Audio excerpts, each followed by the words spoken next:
Good morning, class. I am your teacher for today, but first, let me introduce myself. I am Diapera from Bachelor of Arts in English Language. Our topic for today is all about decision making.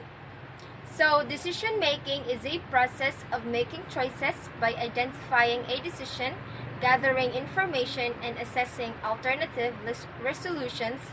Using a step-by-step decision-making process can help you make more deliberate, thoughtful decisions by organizing relevant information and defining alternatives.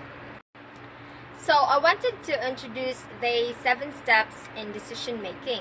So the first one is identify the decision. Second is gather relevant information. The third one is identify the alternatives. The fourth is weigh the evidence. The fifth is choose among alternatives. And the sixth is take action. And the last one is review your decisions and its consequences. In order for you to fully understand the lesson, I will introduce a strategy that will help us make our lesson easier to understand. The strategy is the mind mapping. Mind mapping is a tool for the brain that captures the thinking that goes inside your head. Mind mapping helps you think, collect knowledge, remember, and create ideas. Most likely, it will make you become a better thinker. So, mind mapping includes the planning, creativity, collaboration, productivity, more efficient, collect ideas, and teamwork. And now, I will group you into 7 groups. Each group will pick one step and I want you to discover and dig deeper and share to us what you've got. Please be creative of this activity because this is graded. Next meeting, each group will present in the front of the class and share everything you've learned. So that's all for today and see you next meeting. So I have here the 5 follow-up questions. The first one is, why did you choose the certain approach, method, and strategy? I chose mind mapping as my strategy to apply it in my class because mind mapping is not only highlight important facts but also shows the overall structure of the subject and the relative importance of individual parts of it. They are great when you need to think creatively and can help you make new connections between ideas, and this is useful when you have problems to solve. The second question is, can you teach without using an approach, a method, or strategy? Why or why not? Probably no. Planning a lesson ahead of time means teacher enters the classroom each day fully prepared to teach new concepts and lead meaningful discussions instead of figuring things out as they go. Without a learning plan, students can quickly lose focus and teachers may be left scrambling thinking of what to do next. All teachers required a learning plan that is thoughtfully prepared regardless of their ability, experience, or what their field of training involves.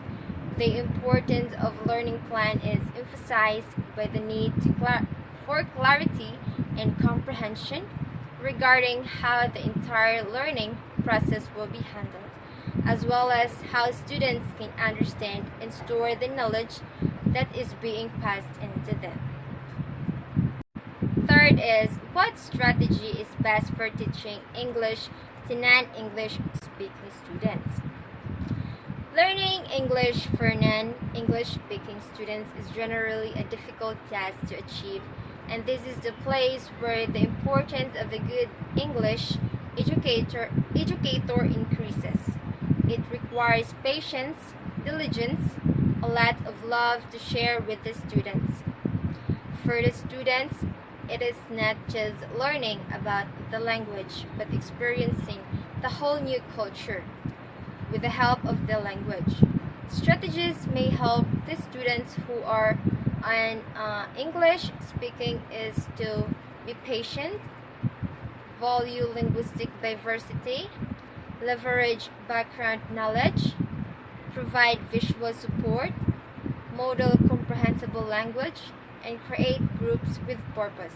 So those are the strategies that can help for the students who are a non-English speaking. Fourth one is, what strategy will you use in your future class?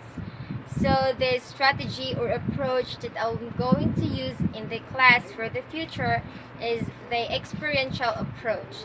It is like a mind mapping approach or strategy.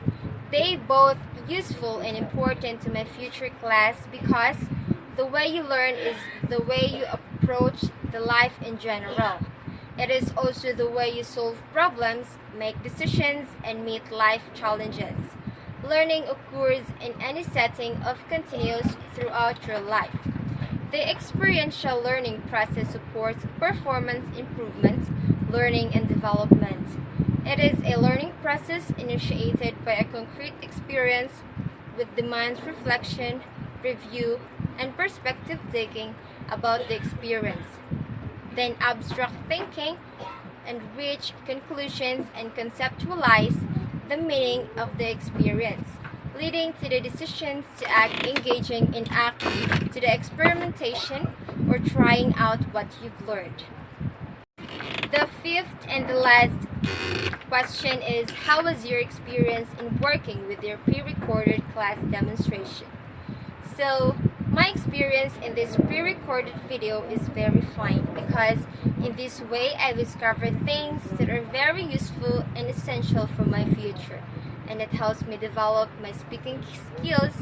It is also helps me to choose the right strategy for the particular topic, and right now I am glad that I make this video, and it encourages me more to learn, to dig deeper as much as I can.